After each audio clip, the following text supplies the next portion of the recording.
All right, folks, we're going to go ahead and get started.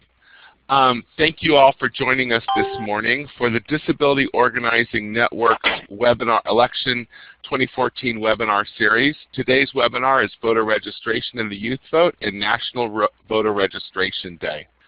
My name is Ted Jackson, and I'll be your moderator today. I'm the Community Organizing Director at California Foundation for Independent Living Centers. Today's webinar is National Voter Registration Day, Voter Registration, and the Youth Vote. And I'm very happy to be joined by Veda Florez. Veda and I have worked together along with other members of the DOnetwork on various different summits, and we're doing some projects in Marin right now on some public education around accessible voting. Veda is the Communications Outreach Coordinator for the Marin County Elections Department. She's also on the board of the League of Women Voters of the Bay Area. And there's a picture on the screen here of Veda, as well as an image of her business card. And Veda, I want to say welcome and good morning. Good morning, Ted. Thank you very much for letting me be part of your webinar series. I'm so happy to be here today, and I come from a background from the Elections Department as well as nonpartisan voting. And that's the part that I would like to speak to you today, is to be a nonpartisan representative of the community as we go out and speak to our own community. So this breakout focuses on the youth vote and engaging the 18 to 30-year-old demographic. And I've got to tell you that this is the silver bullet. Everyone is looking to engage this demographic.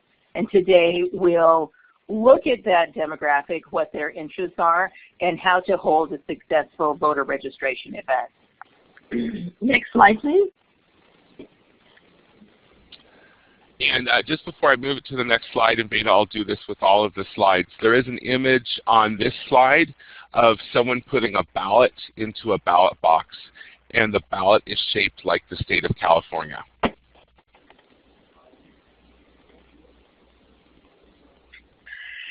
Here in California and in elections in America, we have an opportunity to create a deeper connection, and that's what our demographic is looking for. They're looking for a deeper connection or a reason why we all have become so disillusioned in the voting process for so many reasons that we could talk about for another hour. But here today, we just need to engage the people that we're registering. And it's not just about filling out a voter registration card and putting it in the box to be counted later. It's an opportunity for us to say, hey, do you read the paper? Do you know what's going on in local politics? Do you follow California politics? You know, where are you in the system and where are you in the process? So we want to always try and think of maybe one in particular question to ask people as they pass by our voter registration table. Next slide, please. And this slide has, the previous slide had the same image, and this slide has an image of 4 voting booths with people inside them, and a dog actually by the legs of one of the persons. This slide is great because it shows a variety of people. There's a guy in jogging pants, there's a man in a business suit, you know, and there's an older woman. We think it's a woman. We can't see the top of her body, but she's in a puffy light blue coat and she's got her dog next to her. So when we look at voting and registering people to vote, we must realize that we're trying to reach everyone, not just the youth vote, who we're going to talk about today, but there'll be people of all ages. Because we'll need to fill out a voter registration form if you've moved in the last year. So everyone gets to fill out a voter registration form, but what we're doing today is talking about the 18 to 30s. So on this slide, we have a little boy, and he's got to be 4 or 5 years old, and he's dressed up in his American regalia with his all-American red, white, and blue bow tie, his little American flag pin, and he's standing there with his thumbs up. So we're talking about the youth vote in this slide. So the millennials under 30 have emerged into adulthood with low social trust. They really are skeptical about what's going on. You know, they don't know a world without the internet, and the internet brings us instant information, so they can always find a point of view and a perspective that represents what they're thinking and doing. So they have very low social trust. They want to have meaningful connections, but they just really don't know how to do it, and they're ready to go back to the basics, you know, when people had communal tables in restaurants, and that's why you see communal tables in restaurants, because they want to build a deeper connection. They want to be inspired and engaged as well. People want to be excited about what they're doing and not just do it like my generation. We just did it. We went to college because it was the next thing to do after high school. But these millennials want to know, why should I go to college? What's going to be waiting for me when I graduate? And the millennials, because of the internet, experience life at a faster rate than ever before. So they're always on the telephone. In fact, and PBS's Frontline had a TV special on the millennials, and 90% of the time is spent with their telephone, their cell phone. They're on the internet. They're always engaging their friends. They're multitasking more than ever before. They're not only on the telephone with a friend, they're IMing, they're on Facebook, they're on Instagram, all at the same time. So they want things really, really fast. They want information fast. And we have to respect that and just approach them at a different way, a little bit faster than the norm. Next slide, please. So this slide is, the complete slide is a large image, graphic image of several different percentages and numbers of people and facts about voting that Veda is going to be going through. Go for it, Veda. Yes, on this slide, it's all about the demographics. Okay, 22% of all eligible voters are 18 to 29. So there's a lot of people that we could be speaking to. Since the 2008 election, 17 million young people are newly eligible to vote. So this is 17 million people who have never voted, they've never gone to the ballot, they don't know what to expect, and it's up to us to give them a little idea of what it's all about. And most of us have already voted, so we can give them that experience. 46 million young people between 18 and 29 have been eligible to vote in the 2012 election, and only a small portion of those people have voted. And 19% of young eligible voters are married. So I'm throwing a lot of statistics at you, and you can take a look at this slide after the seminar. But the reason I put this up there for you to view is, if you're married, you're under 30, you've got different concerns than an older woman who's reaching retirement. If you're married, you're probably getting ready to have children, and in fact 21% of this group have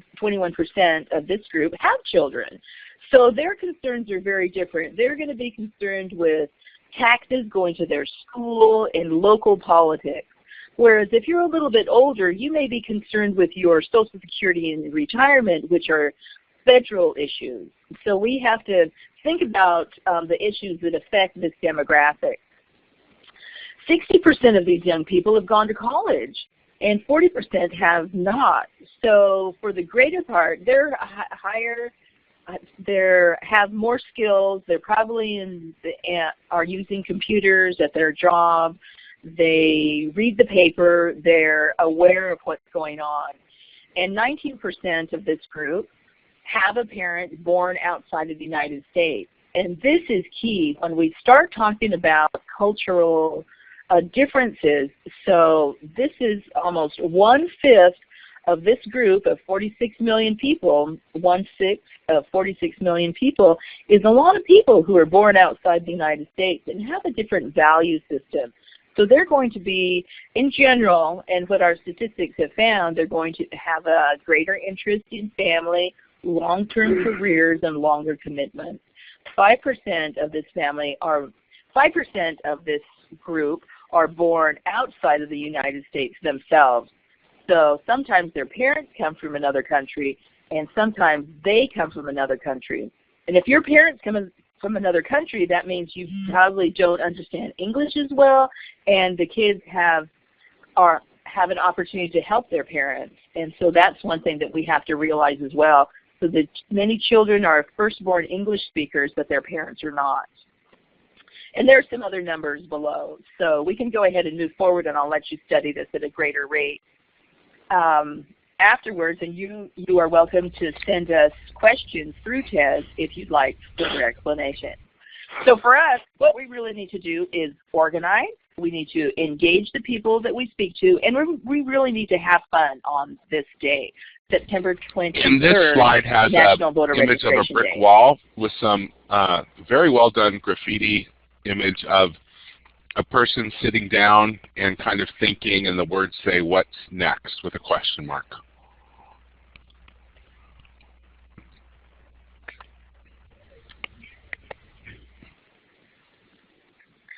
So now we're getting to the meat of things, how to organize your event. September 23rd, National Voter Registration Day, is just around the corner, and it's time for us to get ready. So prior planning prevents poor performance. This is something that my dad told me every day. So one of the things that we have to look at is where do we want to talk to people? You know, choose a high traffic area, and sorry for that little typo. So we have to figure out where the high traffic area is so we can get the bigger bang for our buck. So if you want to stand in front of Safeway, you have to ask their headquarters, their district headquarters, if you can put a table out in front of their store. You also have to speak to their manager and ask permission. If you want to go to the farmer's market, you have to ask permission from the farmers market organizers, and they usually have a free speech zone that's right at the entrance of the farmers market, and anyone can go out there and put a table. So you just have to organize in advance. I just wanted to comment on the free speech zone of the farmers market, Veda. I know that when I was doing some voter work in 2008, we were able to do about 2,800 voter contacts in the Santa Barbara area in only about 6 weeks by going just to the free speech zone at farmers markets. So they are great spots. Right. There is an image on here of a woman, I think it's Veda herself actually, at a voter registration table with materials.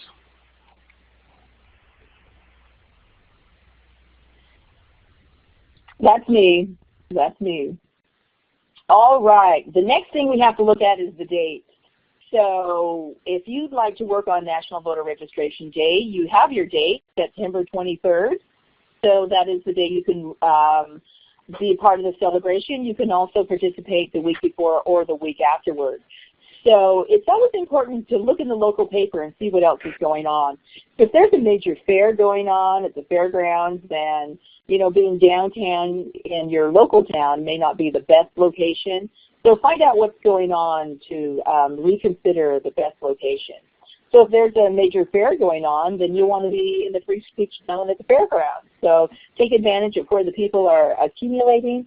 See if there's any local fairs, parties, parades, whatever might be going on. So take advantage of that. And also on this slide, there is an image of 3 women, and it looks like they're filling out voter registration cards on some tables at something like a community center. So the third thing we have to keep in mind is our handout materials. Okay, we've got our date, we've got our time. Where are we going to stand, and what are we going to have at the table? It's usually best to stand in front of the table so you could pass out these beautiful brochures pictured here and that come from the Registrar of Voters office. So your election department prints off these free brochures and they have them available for you. All you have to do is call them up and say, I'd like to participate in a voter registration drive. I'm wondering if you can give me some cards and some brochures. And they'll be happy to do that with you. And then you can print off little flyers to stick on the front of your table as well. And one thing about the voter registration cards is they're numbered. So your Registrar of Voters will take down the numbers of your cards, and even if you don't get any signatures that day, people may take a card and mail it in, and these numbers will help your voters registration offices to count how many people you actually get from your drive. So it may take a month, but you can get those records also. So one of the best things to do is, if you're going to multiple locations, is to create a kit for your people. So you'll have a binder, and you'll put each of the brochures inside the little binder, and voter registration cards in the binder or in your kit box. In your kit box, you also want to have something to cover the table, something very colorful like election signs that you can get at the dollar store, or you can have your kids help make those, or you can make something attractive. Also, in September last year, we had a major downpour in my area. So one of the things that I had in the kit was a plastic drop cloth. So when the rain started, we just opened the drop cloth and put it over everything on the table. Everything was flat. And then I held flyers and the registration forms in my hand under the umbrella. So you can never count on the weather. Also, you may experience a little bit of wind in your neighborhood. So, and rocks are hard to find when you're looking for them. So you might want to just put a couple rocks in your bag just in case. You'll want to have sticky notes in case you need to have any questions that you can't answer. You just jot those down, and you tell the passers-by, well, I don't know the answer to that question, but I'll be happy to find out for you and give you a call or send you an email. And that way we have open communication, and we're making that connection with people. I don't know, but I know people who know the answers. Registration drives generally last 2 or 3 hours, so it's better to have your chairs with you. Bring a chair so you can circulate. It's also great to, walk around. Don't just sit in the chair behind the table. Be in front of the table. Be active. So, Veda, can I stop here and just ask a few questions about some of the materials? Yeah, so you mentioned some of the voter signs, and you can get those from the dollar store. But if folks are really on a budget, and some of our folks in the Disability Organizing Network are volunteers that are going out and doing this themselves, where are some places where they can get some free resources? If you're standing in front of Safeway, generally your major grocery stores have chopping block paper. You can ask, may I have 6 feet of chopping block paper to put on top of my table? You can also ask other nonprofits in your area, such as the League of Women Voters. They may have the material for you, tablecloths and decorations for you to use, and you can look in the phone book for your local office.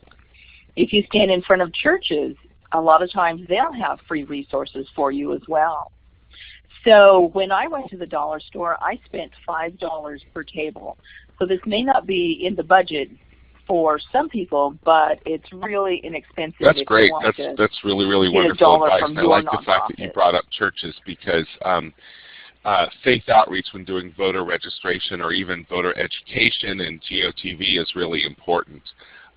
Folks who make a commitment to going somewhere on a Sunday morning for their whole lives usually are the type of people who want to show up on Election Day. So that's really, really great. And then this slide has an image, a picture of a voter registration table with materials. And just to make one further comment, you may ask your friends and family, or even look in your closet and see if you have a plastic tablecloth that you can use, or take sticky pads and notes from your private collection. So you can do this on a shoestring budget as well. And on the next slide, we talk about the crew. And you want to have at least 2 people at the table for 2 hours. So for 2 hours. So if you're going to have a voter registration drive for 4 hours, that means it would be best if you had 4 people that you could ask to volunteer. So, and if you're going to have an all-day voter registration drive, you'd want 8 people. So 2 people for 2-hour shifts. And people usually burn out after 2 hours, so I like to keep it life. And before they know it, the time is up and they're volunteering and just sticking around the table. So it really makes for a lot of fun. And when you find your volunteers, you'll want to make a crew list. Put their name down on a sheet of paper with telephone numbers and email addresses. So if they're late, they're running late, you can call them up and say, are you still coming today? And they'll say, yes, I'm circling looking for parking. So you know for sure that somebody will come, so the burden doesn't have to remain on just one or two people. So you want to make sure and designate who will set up and who will break things down. Who's going to take the voter registration cards back to the election office? You know, figure these things out in advance and motivate your people. You know, take their photo and put it on your Facebook page.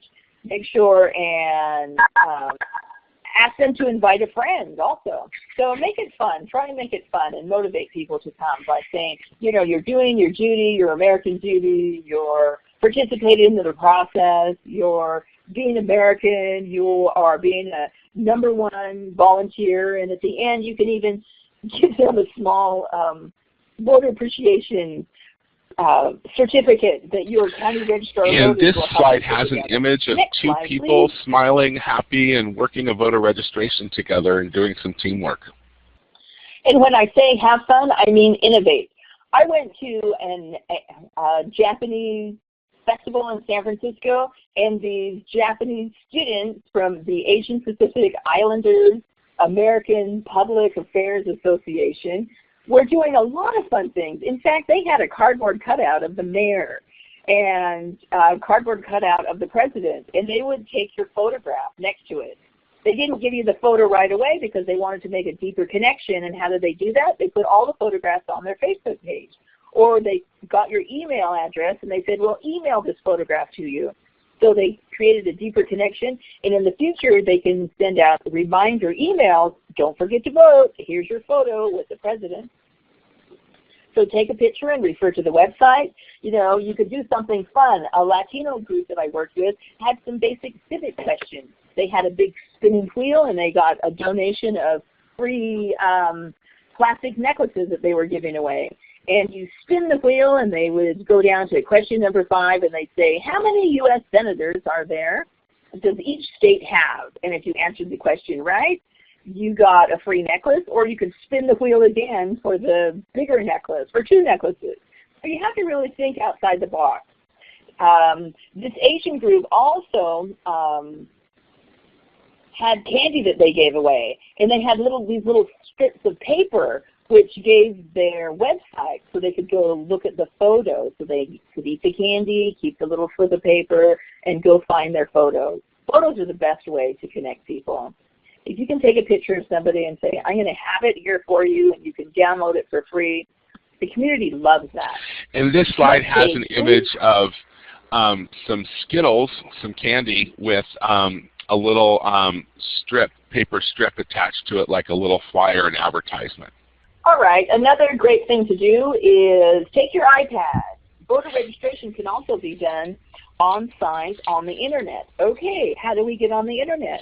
If you're standing in front of Safeway, you have to ask the manager, may I use your internet connection? Sure, what's the password? So make sure and write that down and put that in your information kit. So one of the great things that the Secretary of State of California has is voting and registering online. So it makes life much easier for you if you have internet connection to register people online, and then you don't have to worry about taking the voter registration cards within 3 days back to the elections office. You can go to other websites such as rockthevote.org, and Rock the Vote is a great partner that gives you a lot of information on how to register. And on this particular slide there is the Rock the Vote Register to Vote logo.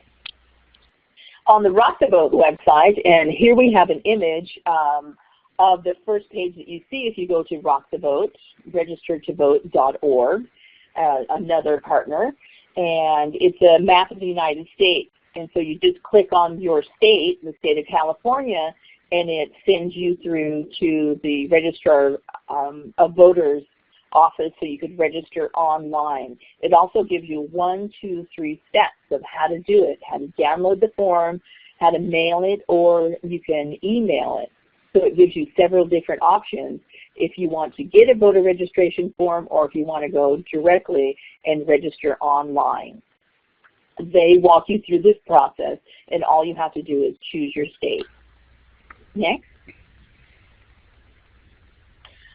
Okay, this is about halfway through the slides. Does anyone have questions before we delve right into voter registration day? At this point in time, if you have questions, you can unmute your phone by pressing *6. Does anyone have any questions for Veda? Does anyone on the webinar system have any questions? You can also type your questions into the chat box, and I'll be happy to read them for you. Great. So, Veda, I've just got a few questions, I think, at this juncture in time. Really some questions around goals. At a typical voter registration event, how many voter registration cards do you usually get filled out? Okay. Anywhere from 3 to 10. And don't be depressed by those numbers, because we're doing so much online registering. Things have changed from even 2 or 3 years ago. 2 or 3 years ago, you could go home with, maybe 30, 40, 50 cards. But now, because of online registering, it really has made a difference. So when you create your event, you have to realize that this is also a voter outreach. You're outreaching to people. You're reminding them that the election is coming up, and you're reminding them that this is their civic duty and they can participate if they'd like to. So don't get too hung up on numbers. I always like to think, because you'll be defeated in the end if you don't reach that goal. But every person that you see, you should engage. Hi, my name is Veda Florez. I'm from the League of Women Voters.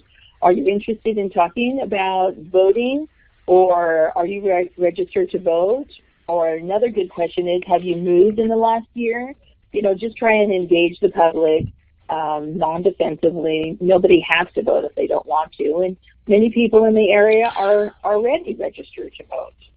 You could even ask, do you know anyone who needs to? So Veda, that's really great that you say about 3 to 10. And so if we were to plan ahead, we might say on the average 6 is what we might expect. And if we're doing 5 voter registration events, then we might have an overall goal of about 30 cards that we're trying to get. Once they do collect the cards at voter registration events, how quickly do they need to be turned into the county registrar?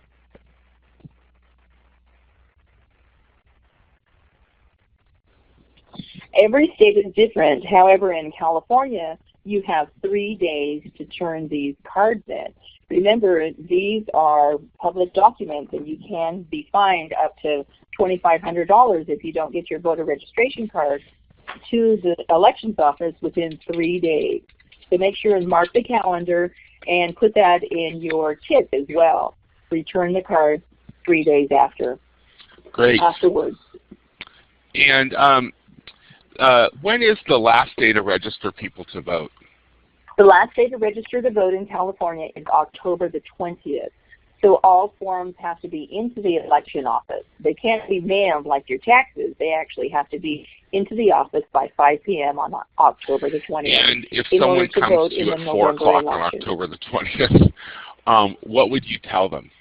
Is there a place they could still go and register to vote? Oh, absolutely. You can register to vote online up until midnight on October the 20th. Through the Secretary of State's office. Yeah, and that's how I registered to vote, was online. The online system, in part due to the advocacy of the Disability Organizing Network, as well as our partners like Disability Rights California, California Coalition for the Blind, the Green Lining Institute, Rock the Vote, many different organizations. We worked together with the Secretary's office to make sure that the system was accessible. One little note on the online voter registration that I want to make is that not exactly everyone can use the system to register to vote. The system will be, hopefully over the years, will be getting better and better. It's a new system. It's the first of its kind, completely paperless in the nation. But you do have to have either a driver's license, a California state issued ID, or a California registered hand stamp or signature stamp. You have to have one of those three things to be able to register, because it does compare your registration with the Department of Motor Vehicles files, electronic files. All right, so we're going to go ahead and move ahead here, unless I'll do a last call for any questions out there. Last call for questions at the midpoint stop. All right, so we're going to go ahead and move ahead, Veda. Tell us about partnering organizations. Okay. National Voter Registration Day is a brand new thing. This is our 3rd annual event, and it's great because many nonprofits, and in Marin County we have over 1,000 nonprofits, everyone is responsive one way or another to participate with you. So it's great if you can partner with any organization, and it was kind of fun for me because Shore Up Marin is an organization that's concerned with sea level rise, and they're very interested in partnering with voter registration. So you just never know what nonprofit is interested. Most people are interested. So ask everyone, would you like to partner with me? Well, what does that mean, partnering? Well, you can partner and table. You can be part of our event and bring volunteers for 2-hour shifts. Or you may have some resources that we could use, such as a tablecloth, some papers, pens, chairs, tables. So partnering can come in many, many different opportunities. Shore Up Marin is one of the organizations that's going to put a logo on their main webpage. Have you registered to vote? So that's one great way to partner. Next slide, please. On this slide, there is an image that says, it's a blue image that says, "Spread the word, help us register more voters.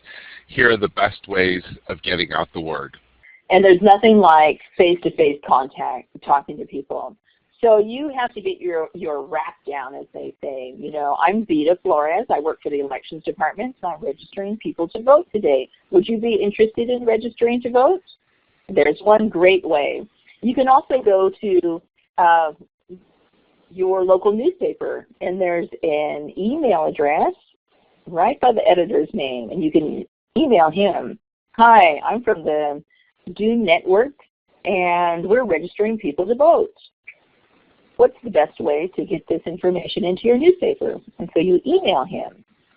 So word of mouth is always the best way, and talking to your friends, talk to everybody that you know that I'm going to participate in Voter Registration Day on September the 23rd. Would you like to help? You never know who's going to say yes. You can go to the website, the official website, NVRD.org,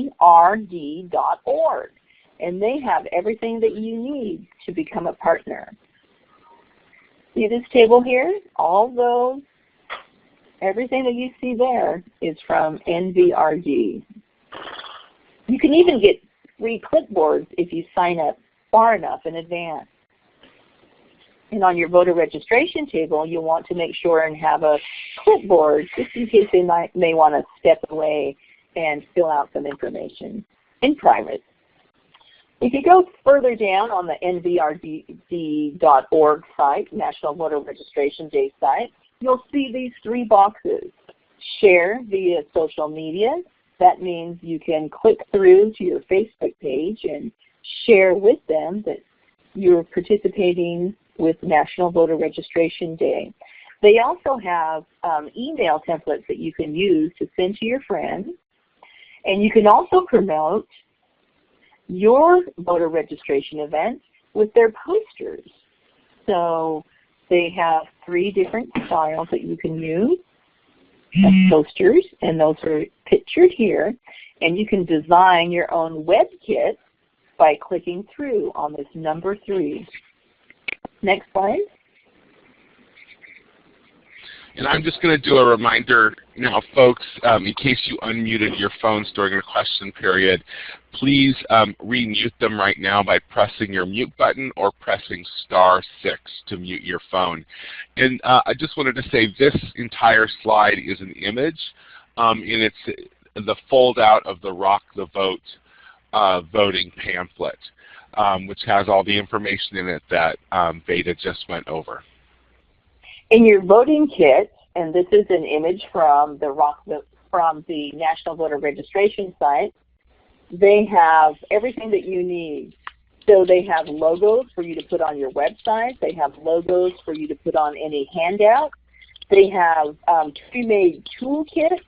They have written instructions on getting started and some of the information that I'm going over with you. They have volunteer sign-up sheets, so you can download these and sign people up with an email address and a telephone number.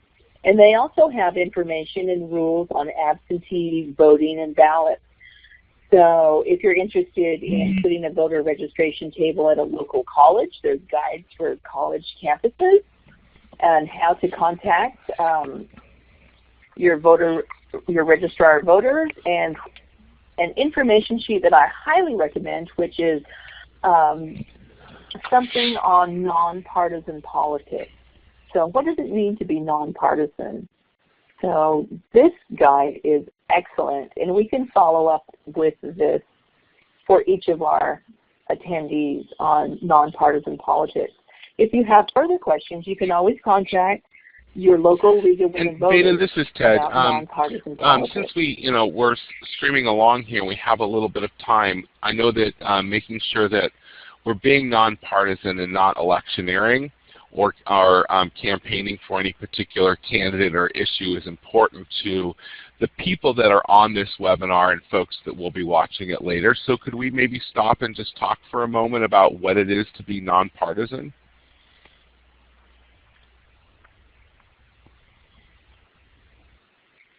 Yes.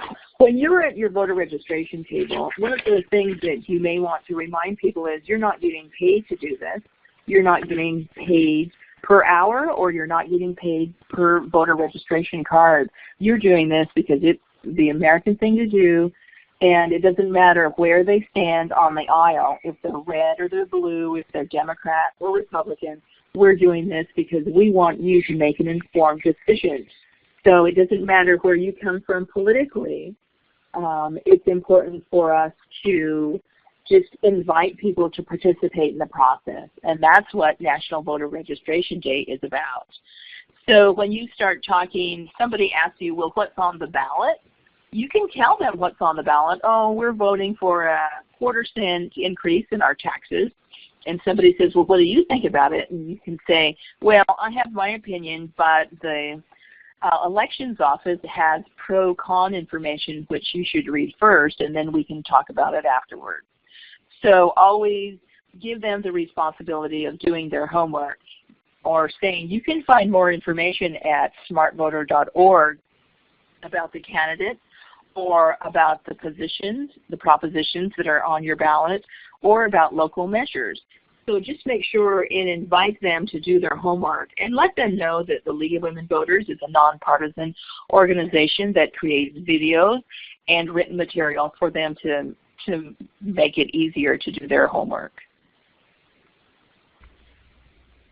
Can you think of anything else? You know, it's something that we've talked quite a bit about in the network and in our voting work. And I think that what's important is that, you know, one of the issues that you said at the beginning about payment was that a lot of the political parties actually do pay a bounty.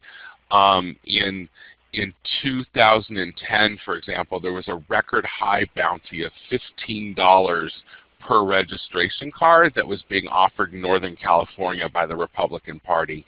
The Democratic Party oftentimes does $1 per card, and it's usually the county party. The Republican Party does about $1 for the county parties as well. So there are folks that go out and actively register people to vote because they receive some form of payment for it. We are not engaged in partisan politics, so we're not part of that system. And I think that that's an important point to make to people, that we're not part of a partisan system.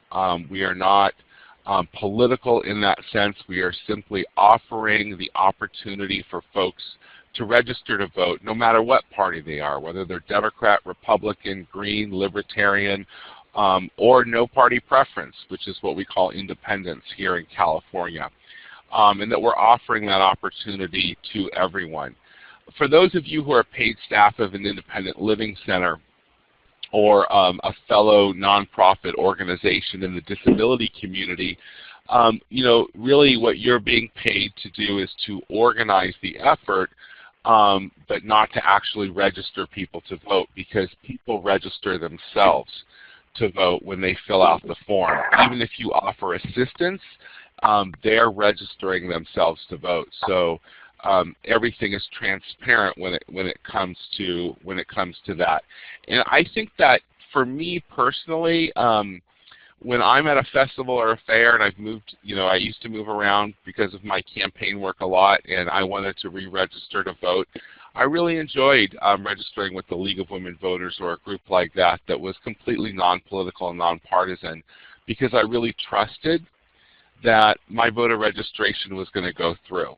When an organization has a particular bent towards one political side or another, and you just happen to not check that box on the voter registration card, one might always wonder. And so the transparency and neutrality of being nonpartisan, I think, is very successful for us. And for those of us in the independent living world or other nonprofits associated with the disability community, if we receive government funds to exist, we're now being tracked under the National Voter Registration Act and the California Enhancement under Senate Bill 35. So it's important for us to be out there registering voters and everything, because our voter registration is going to be tracked and posted by the Secretary of State's website. So I think we can move forward, Veda. Are we ready to go to the next slide?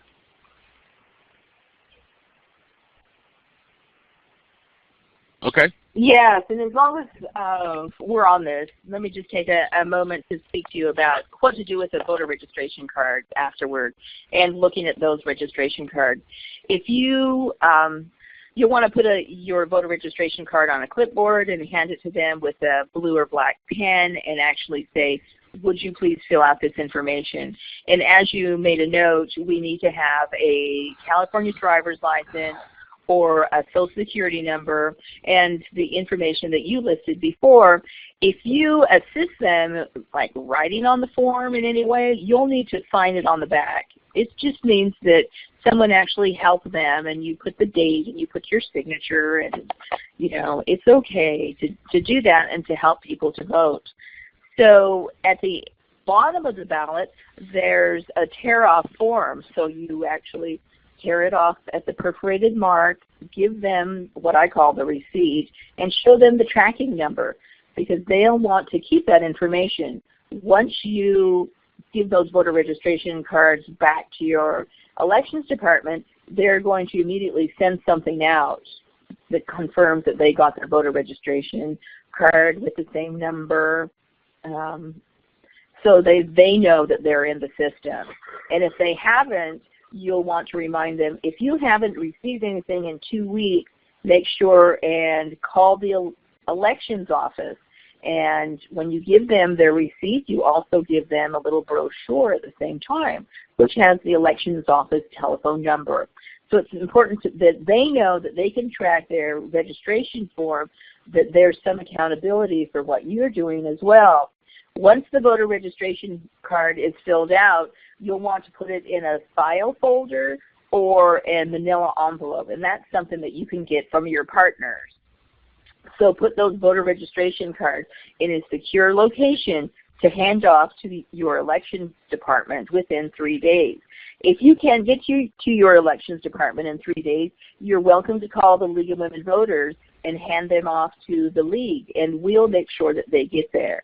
Because we're known for our nonpartisan politics, we're known within the local election departments, and believe me, all the elections departments know of the League of Women Voters. We will get those cards to the elections office within 3 days.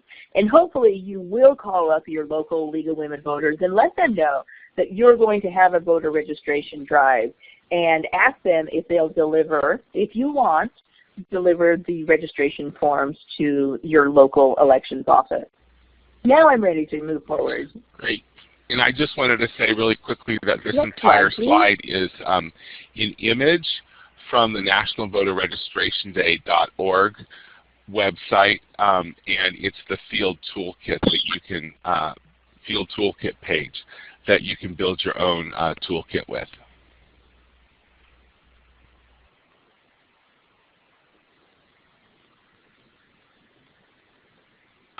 And here we go, talking about the League of Women Voters of California. Every state has a League of Women Voters, so you don't have to worry about finding anyone or finding a league office if you're not in California. You can go to cavotes.org, and you'll see here that we have all sorts of information for you. If you'd like one of our recent publications on Guide to California Government, how to participate, online information, financial information, or looking up words to know. You know, what is a ballot measure? What's the difference between a ballot measure and a proposition? This information is on the League of Women Voters site. So if you feel as if you need a little backup information, you want to do a little homework before your voter registration day. The image on this slide is the homepage of the League of Women Voters of California Education Fund. Can you just, because this image is a snapshot of the homepage, Veda, can you just kind of quickly run through the things that are on this homepage or the links that are on there? You don't have to go into depth, but just tell people what they are. Sure. Yes. One of the areas that the League of Women Voters offers is a study of each of the issues that are going on, the local proposition. So they have something you can vote with the League. You know, we do our pros and cons, put our greatest minds to studying, and we take a position on some of the things that we can agree upon, some of the propositions, and we put our positions under a tab called Issues. If you're interested in voter information, you know, a guide on how to set up, you know, what you need for voting, you would click on the Voter Information tab. And the Voter Information tab is great because it lists all the details. You are not a felon, you live in your county, you haven't moved in the last year, and also information that when you move, your ballots are not forwarded to your new address. It gives language on how to explain that your ballots don't travel with you to your new address. You have to fill out a new registration form. It also has a link to your local league. So if you specifically live in a different area than I do, you can put in your zip code and find out where your local league is and a link to that website. So you can speak to them directly. There's also a link to the National League of Women Voters page. So League of Women Voters is a hierarchy. We're a national organization, and then we're a state organization. We also have a Bay Area League of Women Voters, which has 21 leagues in the Bay Area which fall under it. You can also find out what league events are happening. You can partner with the League of Women Voters for your voter registration day and find it on this event page. So you can click through to register to vote, and it also gives information on how to vote and where the upcoming elections will be happening. In some locations, we'll have special elections. So April 23rd, we had an election in Marin County. I know that in August, they had an election in Santa Barbara, so you'll find out if there are any special elections in your area. You can also become a part of the League of Women Voters or make a donation if you like on this page as well. Next slide, please.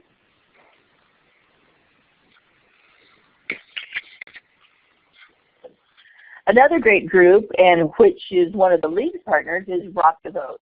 Rock the Vote became popular about 20 years ago through MTV. So it's so funny that they focus on the youth vote. They have lots of games and puzzles and offers for college students, you know, how to have a 45-minute free lesson, free music lesson. So you can sign up for that. You can sign up to win a free iPad. You can share via Facebook, Twitter, and find out details about how the youth in our area are voting. So Rock the Vote is a great site to go to for more information. They also have educational resources and press releases. And the image on this page is the home page for Rock the Vote with all of the different tools and links and everything. And I really recommend folks go to rockthevote.org.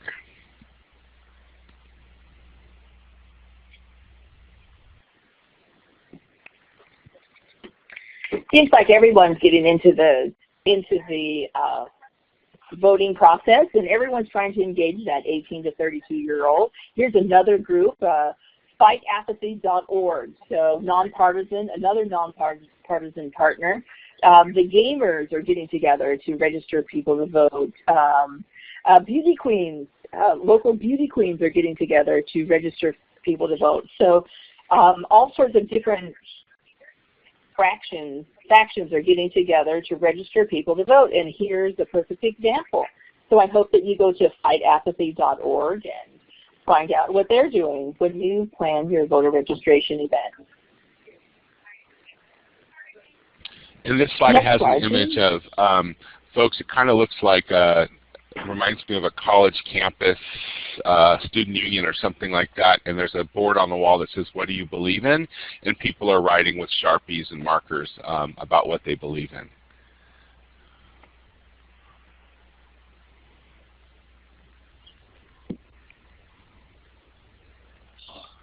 And like we mentioned before, the last day to register to vote in a California election is October the 20th. Your registration forms have to be into the office of your elections department by 4:30 p.m. Most election offices close at 4:30. So if you can't register by 4:30, just make sure and go to rockthevote.org, go to California State website, go to the League of Women Voters website to click through and register online.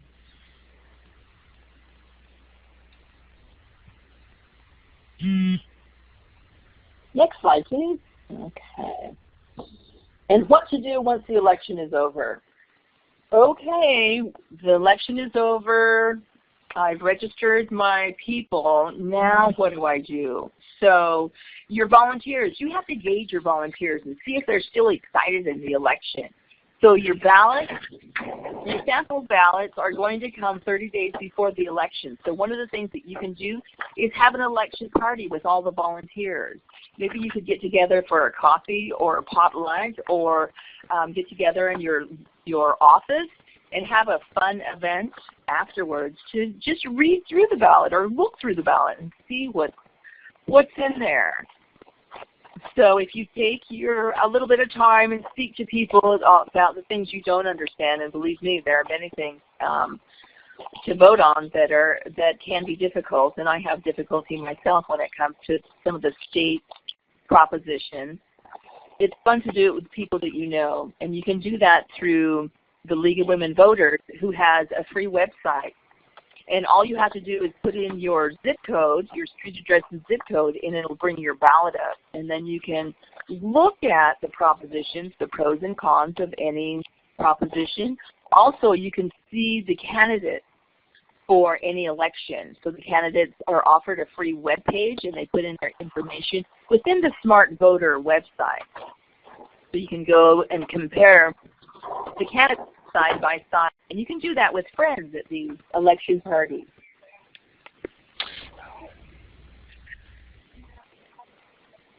And what you'll find when you voter registration drive is most people are issue-driven. So if you don't want to pay taxes and there happens to be a tax measure on your ballot, they're going to bring their friends to vote against taxes or to raise taxes to fill in the potholes.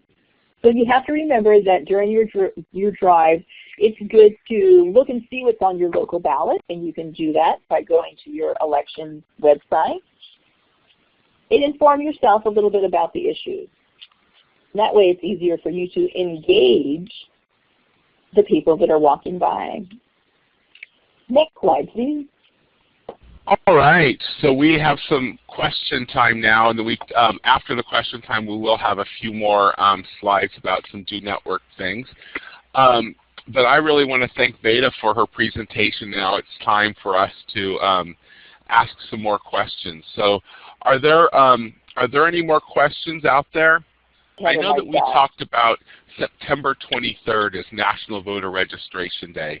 And you know, I think it's really significant and important to us this year because, as we discussed before, the DOnetwork was part of the coalition that that organized to make sure online voter registration was accessible here in California. But what folks may not know is that National Voter Registration Day as an organization has added the disability community as a community that you can check off and that you can register under.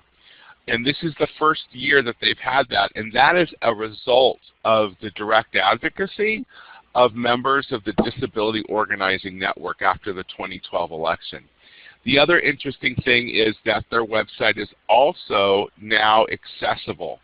And those are changes that were made because of the DOnetwork's direct advocacy with them as well. So for us in particular in California, participation in National Voter Registration Day is really, really important because we're the ones who rang the alarm bell, and they did answer the call to make sure that we were an included voting block community and that their website was accessible. But we talk about this one day, September 23rd. Veda, are you in the League of Women Voters, are you just going out one day that week, or what do you have planned around National Voter Registration Day?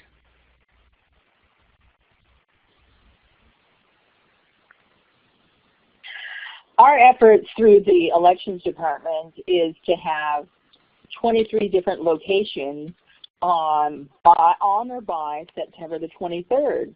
So we're looking to register people during a week, so voter registration week. So you can't possibly try and find everybody, reach everyone in one day. In fact, marketing shows us that people need to see or hear things, you know, from 3 to 10 times. So your efforts are really ringing a bell, even if you don't get anyone, and I'm not saying that you won't engage the public, but just remember that you're reminding people that there is an election coming up and they have an opportunity to register to vote either through you or through someone else. So our efforts are reaching out to people through the farmers market and also giving individuals a personal challenge. Register one person. So I give someone a challenge. Your challenge is to register one person by September the 23rd. That gives you a few weeks to ask around, see if your friends and neighbors are registered to vote. Or if you know of someone who has moved, you say, are you registered to vote? And you give them the ballot or the registration form and offer them the experience to make the decision themselves. So what we're doing, we're not only going to our 23 different locations during the week of voter registration, week is what we like to call it. We're offering personal challenges to invite people to register one person to vote, and we're also looking to do evergreen opportunities, such as putting a link on their website. No matter who or what their business is, put a link on your website. Well, that's great. And so I hope that folks kind of get the idea that if you engage in National Voter Registration Day, it could be something that's a 2-week thing around it. It could be a month, or it could be a whole week.